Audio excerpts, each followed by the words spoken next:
თბილისში შავი ზღვისა და ახლო აღმოსავლეთის უეცარი წყალდიდობების ადრეული გაფრთხილების სისტემის მმართველი კომიტეტის ღონისძიება გაიმართა. ღონისძიების ფარგლებში მოეწყობა სამუშაო შეხვედრები და სასწავლო სემინარები.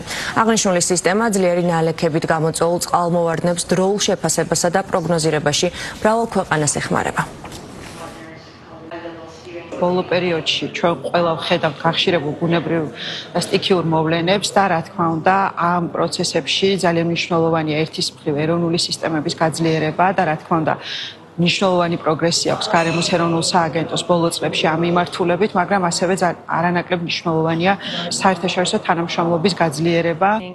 უპირველეს ყოვლისა მინდა ავღნიშნო, რომ ჩემთვის დიდი პატივია საქართველოში ყოფნა წყალდიდობების ადრეული გაფრთხილების სისტემის ღონისძიებაზე. დღეს უეცარი წყალდიდობები მსოფლიოს მასშტაბით სულ უფრო მზარდ გამოწვევას წარმოადგენს. სწორედ ამიტომ უეცარი წყალდიდობებისთვის მზადყოფნა, ინფორმაციის გაზიარება, პროგნოზირების შესაძლებლობების გაძლიერება და რაც ყველაზე მნიშვნელოვანია, ადრეული გაფრთხილებების დროულად მიწოდება მოსახლეობისთვის უმნიშვნელოვანესი პრიორიტეტია. ჩვენ ვჭიდროთ თანამშრომლობთ საქართველოს ეროვნულ მეტეოროლოგიურ და ჰიდროლოგიურ სამსახურთან, რათა გავაერთიანოთ პროფესიული საზოგადოება და ამ მნიშვნელოვან საკითხებზე მსჯელობა შევძლოთ.